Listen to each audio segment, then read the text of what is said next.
propose de passer au deuxième gros paquet, qui est de se dire, bon, bah alors, qu'est-ce qui s'est passé dans ces groupes en termes d'apprentissage? Qu'est-ce qu'on a appris? Qui a appris quoi?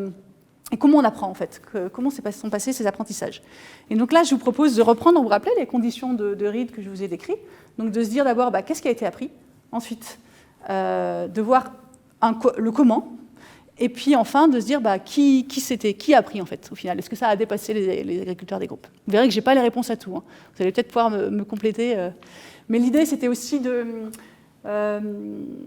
façon un peu exhaustive, de vous montrer tout ce qu'on aurait pu regarder, même si on n'a pas pu tout regarder, si jamais ça vous intéressait par la suite.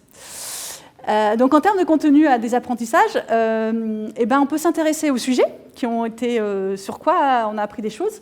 Est-ce qu'on a appris des choses d'un point de vue... Puis, donc globalement, les personnes ont appris des choses d'un point de vue agronomique, sur le fonctionnement, par exemple, du changement possible, pourquoi faire du préventif plutôt que du curatif, etc. Ils ont appris des choses sur l'action collective. Qu'est-ce que c'est que de travailler en collectif? Qu'est-ce que c'est que de travailler avec un chercheur, par exemple? Et ils ont appris donc sur l'action collective et notamment sur la coproduction de connaissances. Comment faire une expérimentation à la ferme, comment évaluer ses résultats, etc.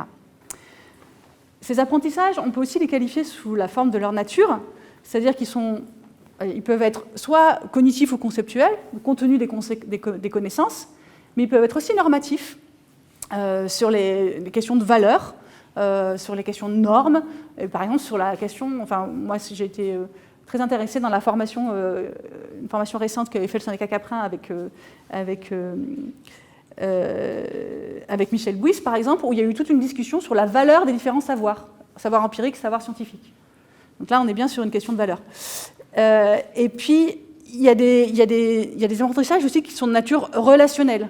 Le fait qu'on apprenne à connaître les autres, le fait qu'on développe de l'empathie envers les autres, des formes de coopération, qu'on apprenne à travailler ensemble, qu'on apprenne à s'écouter, qu'on apprenne à donner son point de vue, etc., à argumenter, etc. Et puis, il y a aussi des aptitudes et des compétences, savoir suivre un essai, savoir faire une coprologie, savoir animer une réunion, etc. Donc là, je vous ai mis quelques exemples, en fait, qui sont vous allez voir tout au long de l'exposé, j'ai mis à chaque fois des citations qui sont extraits, en fait, des entretiens qui ont été faits, donc essentiellement avec les animateurs, et parfois qui sont des citations d'agriculteurs lors des phases d'observation. Donc là, voilà, par exemple, on voit un exemple où, autour des apprentissages qui ont pu être faits sur la manière de voir les choses, de manière plus globale, etc. Et donc là, on a des citations d'accompagnants. Donc vous voyez bien que ceux qui apprennent, ce ne sont pas que les agriculteurs, mais ce sont aussi les accompagnants, qui ont tous déclaré, en fait, dans les entretiens, avoir appris un certain nombre de choses.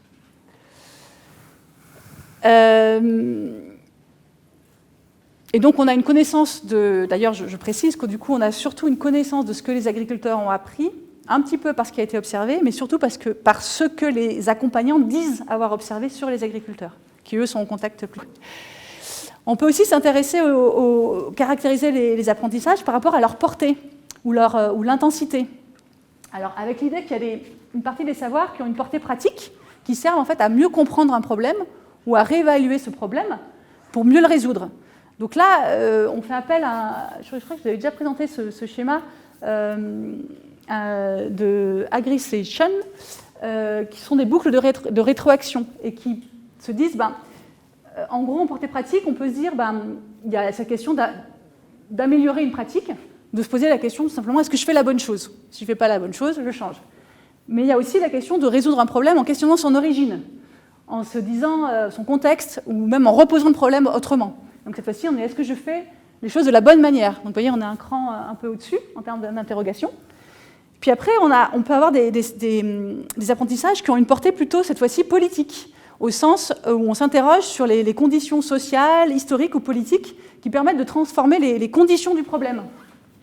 Donc autant si dans la portée pratique, on est plutôt sur quel produit à base de plantes utiliser pour limiter mon infestation, ou plutôt d'où vient mon infestation, et donc penser par exemple en préventif plutôt qu'en curatif. Quand on parle de portée politique, on est plutôt à se poser la question, par exemple, de la dépendance des agriculteurs et des éleveurs, de l'approvisionnement en certains produits vétérinaires plus que d'autres, ou par exemple en de dépendre par exemple des analyses de laboratoire ou des prescriptions des vétérinaires plutôt qu'être en capacité eux-mêmes de le faire. Vous voyez, on est sur une autre portée. Puis là, il y a une autre portée qu'on peut regarder aussi. Cette fois-ci, c'est une portée qu'on peut qualifier d'épistémique. Cette fois-ci, c'est se poser des questions sur la nature et les modalités de la production de connaissances pour transformer cette fois-ci la manière d'apprendre. Donc cette fois-ci, c'est se dire plutôt, est-ce que de toute façon j'ai les bonnes connaissances pour résoudre mon problème? Et donc vous voyez, cette fois-ci, on se pose la question sur... donc, moi, il me semble qu'il y a un exemple, qui se posait sur... il me semble avoir observé dans le cas Caprin, notamment avec cette formation avec Michel Bouis et les éleveurs, où en fait se poser la question, finalement, est-ce qu'une analyse coprologique, c'est un bon moyen de gérer l'infestation? Parce qu'on connaît une partie des choses, mais pas tout. Et est-ce que je dois faire confiance à mon savoir empirique, ou est-ce que je dois me fier à ces analyses extérieures, etc. Donc il me semble qu'il y avait des discussions très intéressantes qui menaient à relativiser finalement certaines normes, les taux d'infestation qu'on trouve dans la littérature, tant d'œufs, est-ce que finalement pour moi ça vaut le coup ou pas, et voilà. Donc il me semble qu'on a, vous voyez, là on a une autre portée des apprentissages qui amène à se poser la question de comment on peut apprendre les choses en fait. Et à qui faire confiance. Non. Comment travailler avec différentes formes de savoir plutôt. Donc vous voyez, là je vous ai décrit un peu le contenu des apprentissages. On peut aussi s'intéresser à la direction des apprentissages, au sens de savoir à la fois... Et donc là, vous avez... donc il me semble que en gros, dans les cas qu'on observait, mais là encore, avec ce que j'ai pu observer, il me semble que globalement, on arrivait souvent à une compréhension mutuelle, une compréhension partagée des problèmes, mais pas forcément de la solution à y apporter. Voilà, tout le monde n'était pas forcément d'accord, quoi. Et puis, il y a une autre question qu'on peut se poser dans la direction des apprentissages, c'est, donc là, vous voyez que je parle du résultat, est-ce que tout le monde est d'accord à la fin, ou est-ce que tout le monde est d'accord ou pas, mais on peut aussi s'intéresser à la façon dont on a élaboré la nouvelle connaissance. Et là, par exemple, il me semble que c'est moins évident que la connaissance produite a été partagée dans le cas TCS que dans les deux autres cas, puisque dans le cas TCS, en fait, il y a eu moins d'activités collectives. Ça a été beaucoup d'expérimentations séparées, sans forcément d'échanges entre les...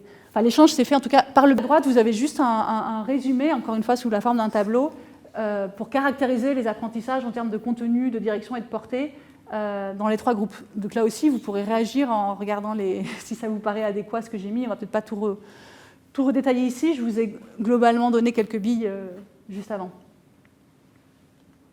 C'est bon? Je ne vous ai pas encore assommé? Alors là, je vais passer à une autre... alors là, on fait un aller-retour là avec un peu les concepts.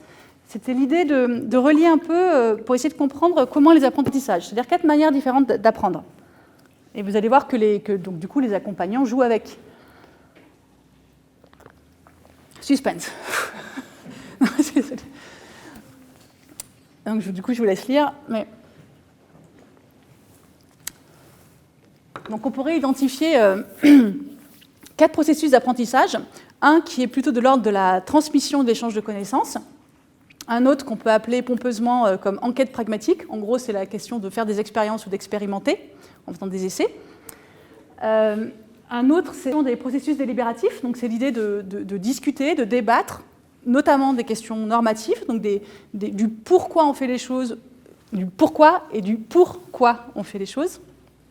Et puis un dernier qui est sur on peut appeler des processus réflexifs plutôt critiques. Cette fois-ci, c'est des discussions qui peuvent avoir lieu pour prendre du recul sur justement notamment les structures, les normes qui nous gouvernent ou les structures en place avec une visée de les transformer.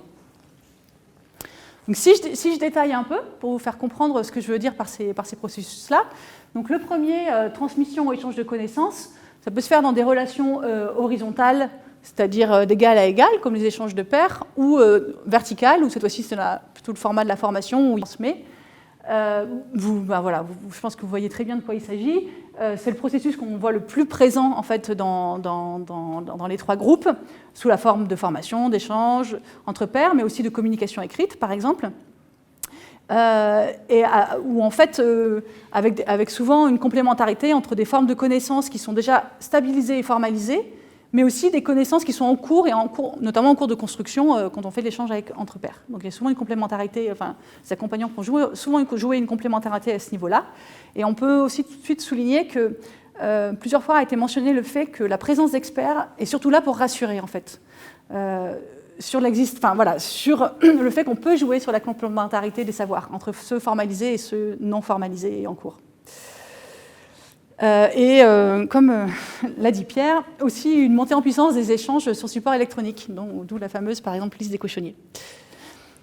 Le deuxième processus, qu'on peut appeler enquête pragmatique, là aussi, c'est vraiment en lien avec la littérature et avec la philosophie pragmatique. On apprend aussi beaucoup de manière itérative, en faisant des observations ou des expériences, à partir d'une situation qu'on a posée comme problème, et qu'on en tire des enseignements, soit pour se reposer autrement le problème, soit pour agir sur la situation. Donc la façon la plus formelle qu'on connaît, nous, c'est l'expérimentation scientifique. Mais on peut aussi parler d'expériences que chacun fait au quotidien. Ça marche aussi, quoi. Donc comme dans ces groupes-là, les expérimentations étaient très présentes. Comme je l'ai dit, avec une diversité entre les essais agronomiques qui ont été faits par le FIBEL, qui sont plus d'ordre déterministe, où on a un objectif, ou des choses beaucoup plus ouvertes, comme ça s'est fait en technique culturelle simplifiée, où là, c'est plutôt l'idée, j'observe quelque chose sur mon champ, j'essaie quelque chose, je vois ce que ça donne, je réessaie autre chose, etc. Mais cette question d'enquête pragmatique, on peut aussi se la poser, au-delà de ces questions agronomiques, sur l'expérience du travail collectif. C'est-à-dire que finalement, c'est aussi ce qui se passe dans le groupe, quand on voit si une réunion fonctionne ou ne fonctionne pas, on se dit pourquoi elle n'a pas fonctionné, je vais essayer autre chose, etc. Et c'est aussi un travail qu'ont mené eux-mêmes les accompagnants sur leur propre travail d'accompagnement, en se disant qu'est-ce qui marche dans la manière dans mes pratiques ou dans ma posture, qu'est-ce qui ne marche pas et comment je peux m'améliorer. Donc tout ça c'est aussi une autre grosse source d'apprentissage. Et hop. Et enfin, les deux autres processus, donc il y a celui qu'on peut qualifier processus délibératif, c'est cette idée en fait, pour quelles raisons et en visant quoi, pour quel objectif en fait on coproduit des connaissances, et notamment par exemple on pourrait aussi se dire pour quel type de transition agroécologique, tant encore une fois en termes de façon dont on veut y aller, le chemin, que de à quoi on veut arriver. Donc ça, il me semble que c'est un processus qui est présent dans les trois cas, mais pas forcément avec la même intensité, qui peut-être parfois se faisait dans les réunions en salle, on discutait de ça, mais aussi qui peut se faire de façon un peu informelle. Et il me semble que, autant dans le cas caprin et porcin, il y avait des espaces qui étaient dédiés à ça, à vraiment réorienter l'activité collective de coproduction. Autant peut-être dans le cas TCS, ça s'est peut-être limité à la journée, enfin ça s'est passé lors de la journée collective, où ça s'est pas fait en collectif, ça s'est plutôt fait à travers le travail d'enquête qui a été fait préalable, mais qui du coup était individuel, quoi. Donc n'a pas été partagé. Donc on ne peut pas dire qu'il y a eu, même s'il y a eu essai d'identification de raisons et d'objectifs. Donc on peut imaginer qu'il n'y a pas forcément eu d'apprentissage à ce niveau-là collectif là-dessus. Et puis le dernier mécanisme, qui est un processus, alors on peut dire réflexif, mais vous vous rendez bien compte qu'en fait des processus réflexifs, il y en a aussi dans les autres. Mais donc si on peut faire un paquet à part dans ce mécanisme-là, c'est plutôt peut-être pour une question de portée, et de dire qu'on est plutôt sur des questions critiques, au sens de prise de recul sur la connaissance qui est produite, sur sa portée, sur ses conditions de production et d'application. Donc notamment, ça amène à questionner les idéologies qui sont sous-jacentes ou les structures de pouvoir. Donc ça, en tout cas, moi, c'est le processus que j'ai le moins observé, mais peut-être encore une fois, donc ça ne peut pas dire qu'il est peut-être moins présent, c'est aussi que je n'ai pas forcément tout observé. En tout cas, il ne me semble pas qu'il y ait eu d'outils ou de supports qui étaient dédiés à ce type de réflexion. Donc voilà, c'est ce que je disais. Il me semble que là où je le voyais le plus, c'est peut-être dans le cas caprin, quand en fait est abordée de façon explicite et assez régulière la question soit les questions relatives aux différentes formes de savoir, qui est très portée finalement par Michel Bouys, donc qui revient souvent sur le tapis, soit les questions en fait de lutte pour faire évoluer la réglementation sur les huiles essentielles. Donc là aussi, il me semble que ces questions-là amènent beaucoup de discussions d'ordre critique au final. Mais dans les autres groupes, on peut sûrement trouver des choses autour, quand même, dès que se posent les questions d'autonomie, en fait, par rapport à l'approvisionnement en semences, etc. Et peut-être de façon beaucoup plus informelle que ce que moi j'ai pu observer de façon formelle. Donc voilà, juste pour récapituler, il me semble comment, en termes, là c'est juste un schéma qui reprend ce que j'ai pu observer sur les groupes en termes d'importance relative de ces 4 mécanismes. Mais voilà, il me semble que ce qui s'est passé dans ces groupes-là était plutôt de l'ordre de la transmission et l'échange de connaissances et de l'enquête pragmatique. Un peu qu'on voit aussi, il y a eu beaucoup de citations c'est vrai que je ne les ai pas mis ici, mais qui montrent en fait des apprentissages réciproques en fait, entre agriculteurs et accompagnants. Ils s'apprennent beaucoup entre eux en fait, c'est beaucoup cité. Et peut-être que les apprentissages de portée plus politique, il se trouve que c'est dans le groupe syndicat Caprin qui est plus ancien. Donc la relation que vous avez faite, je n'en suis pas sûre, mais il est quand même probable que quand il y a une ancienneté plus forte dans un groupe, on est plus porté à pouvoir à parler de choses critiques ou politiques. Dans les groupes sociaux des participants, il me semble que les apprentissages des groupes sociaux des agriculteurs, en tout cas du côté TCS, j'ai du mal à les identifier. Peut-être que toi, Samuel, tu les as pu les identifier. En groupe porcin, j'ai mis qu'ils sont potentiels, et j'ai cité le fameux groupe des cochonniers. Mais ce qui a été appris dans ces groupes-là, en fait, est remobilisé dans d'autres groupes d'agriculteurs. Mais évidemment, moi, personnellement, je n'ai pas la donnée pour savoir. Peut-être que vous, accompagnants, vous l'avez un peu. Et puis par contre, ce que j'ai un peu plus de données, parce que vous l'avez cité, c'est comment ça a pénétré dans vos réseaux à vous en termes d'accompagnants. C'est-à-dire comment ça a pu renforcer des collaborations existantes, par exemple, puisque ça, on a pu les observer. Le travail entre Agribiodome, l'ITAB, FDQ, sûrement existantes avant. Mais aussi de dire que finalement, en termes de perspective, cette dynamique collective autour de TCS, a priori, elle ne continue pas dans le même format pour Agribiodome, ce qui en soi est un apprentissage, c'est-à-dire que c'est finalement pas de cette manière-là qu'il faut le faire. Que dans le groupe porcin, il y a quand même justement, je ne sais pas en fait les suites qui seront données ou pas, et de quelle manière est-ce qu'une collaboration va continuer ou pas avec le FIBEL. Dans le cas Caprin, vous pourrez me répondre, dans le cas Caprin, il y avait déjà un existant. Et par exemple, ce qui est intéressant, moi ce que je note, parce que j'ai juste relevé, mais il y a peut-être sûrement d'autres choses que j'ai relevées en termes de, on peut dire, d'extension de ce qui a pu se passer dans Transat, en termes d'apprentissage, c'est ce projet conjoint entre le FIBEL et le vétérinaire pour proposer un autre kit d'analyse coprologique. Voilà, pour moi c'est un exemple... Par exemple, de comment est-ce que ces choses-là sortent du projet Transat, des participants du groupe Transat pour toucher d'autres personnes. Et enfin, on peut se poser la question à l'échelle, cette fois-ci, du système agroalimentaire territorial. Donc là, c'est pareil, je n'ai pas vraiment les billes pour répondre. Ce qu'on peut juste dire, c'est que dans le projet Transat, il était prévu une discussion entre les volets agriculture et alimentation qui, pour les raisons qu'on a évoquées tout à l'heure, n'ont pas vraiment eu lieu. Si ce n'est qu'il y a quand même eu une étude comparative entre les freins et leviers menée par les 2 stagiaires en 2019, qui, elle, donne un peu des billes, et qui avait des pistes opérationnelles qui ont été esquissées, mais qui, pour le moment, n'ont pas donné lieu. Par contre, on pourrait très bien se poser la question de quelle manière est-ce que les résultats qui ont été vus en Transat sont rebasculés, par exemple, dans le programme système alimentaire innovant ou dans la prospective agricole. Et bon, là, je n'ai pas fait le travail, et puis je n'ai pas les données pour vous répondre. Le cochonnier, en fait, on ne sert à rien. Non. Non. Je crois que c'est une citation de Brice, et c'est de dire qu'en tant qu'animateur, si tout se passe bien en fait entre eux, nous, en tant qu'animateurs, on n'a plus besoin d'être là. Voilà. C'était ça. Elle n'est pas claire, ça ? Moi, je trouve qu'elle est intéressante. Je trouve qu'elle est intéressante cette phrase. Parce que j'ai l'impression que sur notre territoire, il y a beaucoup de... Enfin, je regarde parce que se sont outillés, se sont dotés de 100 animateurs. Et peut-être que... moi, quand j'ai lu cette phrase, je me disais pas tant qu'on ne sert à rien, mais peut-être plutôt qu'à un moment donné, les groupes arrivent à s'autonomiser. Et ça, c'est quand même assez riche. C'était presque ironique de l'entretien de Brice. C'est exactement ça. C'est-à-dire que ces groupes, effectivement, sur des thématiques derrière l'autonomisation, mais c'est aussi des groupes qui font émerger des nouveaux besoins. Et à ce moment-là... nous, on arrive à... Enfin, on essaye de travailler avec eux. Oui. Et hors contexte, c'est vrai qu'elle est un peu compliquée. Il faudrait que On peut dire on ne sert à rien, on peut aussi dire qu'on a bien travaillé. Oui, c'est ça. Oui. Exactement, mais c'était tout à fait le sens de la phrase de Brice. Hein. Mais vous allez voir, on va y revenir juste là. On va y revenir sur votre rôle, sur le rôle des accompagnants.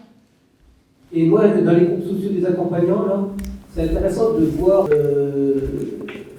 renforcement de collaboration existante, pas de suite dans le même format pour agir du groupe, donc ça serait intéressant de voir le. Ça sera l'occasion après.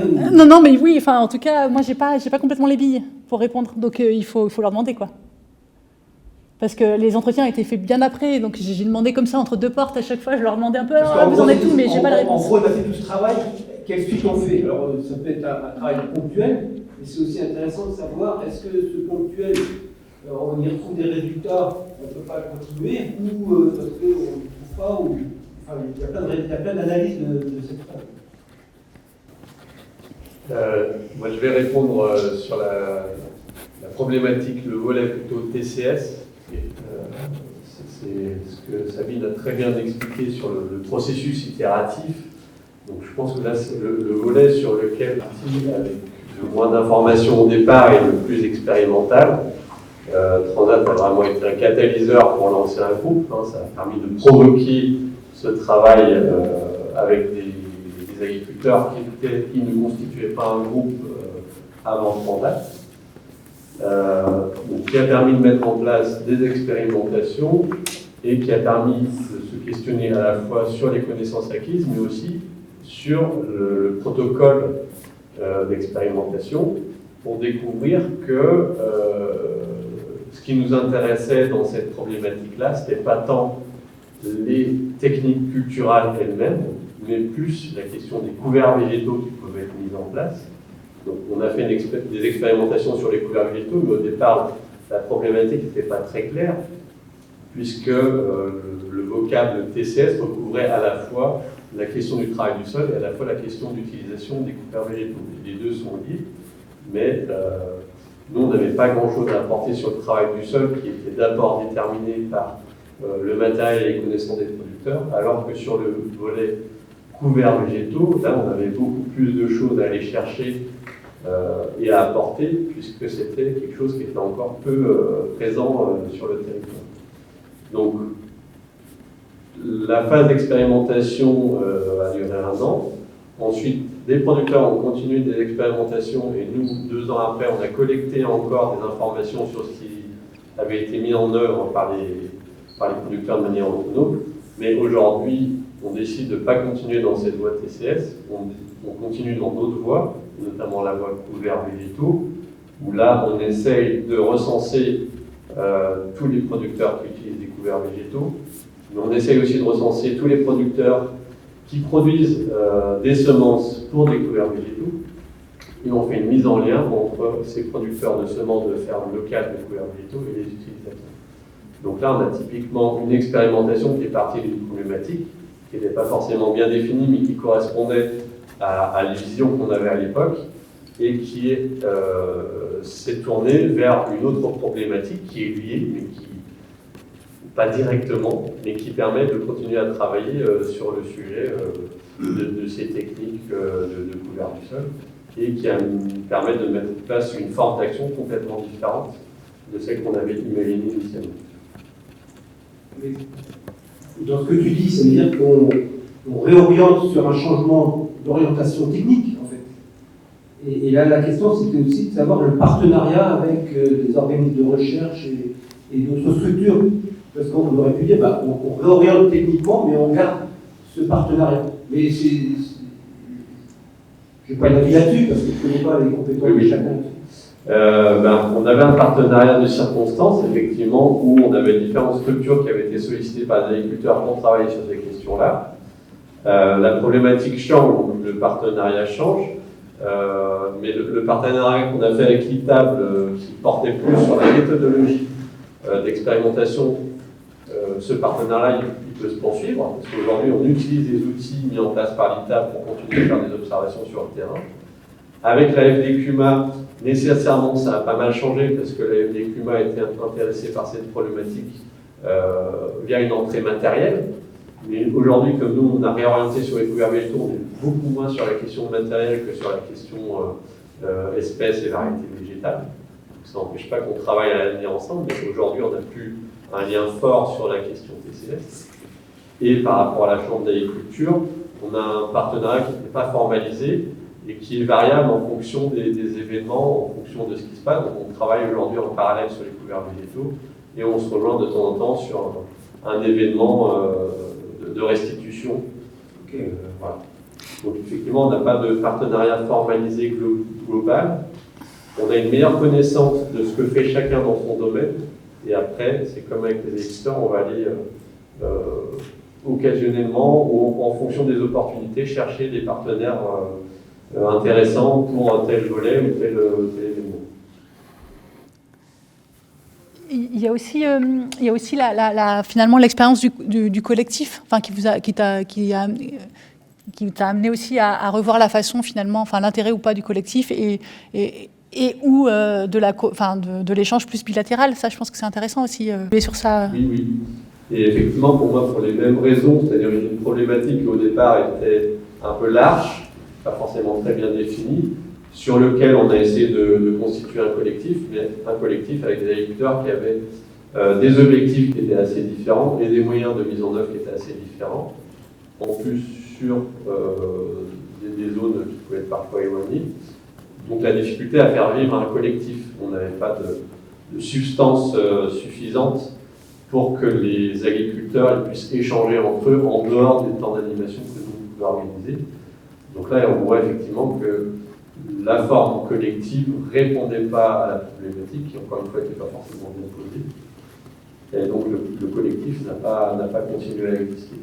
Mais aujourd'hui, voilà, on a des collectifs par contre sur les couverts digitaux qui sont beaucoup plus solides, beaucoup plus présents, parce qu'ils ont une problématique commune, bien identifiée, bien claire, et il y a des modes d'action aussi bien identifiés qui permettent de répondre à leurs problématiques. Et ça veut dire qu'on a aussi...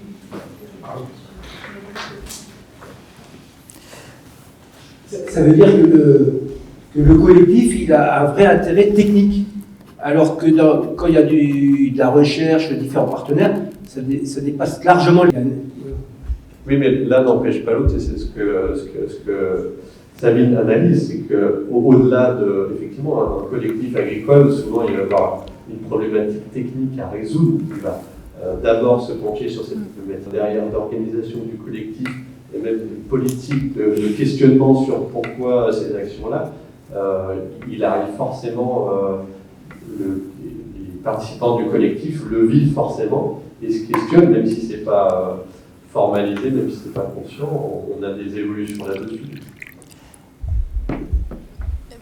Moi, je repense au groupe des cochonniers, justement, parce qu'il me semble qu'en 2015, quand on a lancé le programme Transat, on avait du mal à mobiliser les éleveurs. Enfin, je me tourne vers toi, Amélie, parce que j'avais des échanges avec Brice et Amélie, et en fait, c'était pas facile de les réunir, de bien les identifier.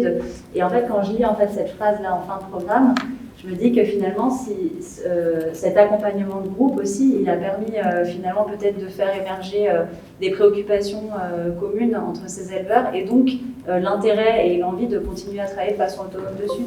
Et ça me fait un peu penser aussi à la dynamique du syndicat Caprin, qui est une dynamique dans le temps beaucoup plus longue. Mais en fait, voilà, moi j'ai vraiment l'impression qu'il y a, dans ce que j'entends là de Sabine et ce que ça m'évoque par rapport aux différents groupes, c'est qu'il y avait vraiment plein de façons différentes d'accompagner et qu'il y a une tendance dans le temps long à l'autonomisation des groupes quand ils ont réussi à trouver ensemble leur point d'accroche et ce qui les motive et ce qui les rassemble en fait.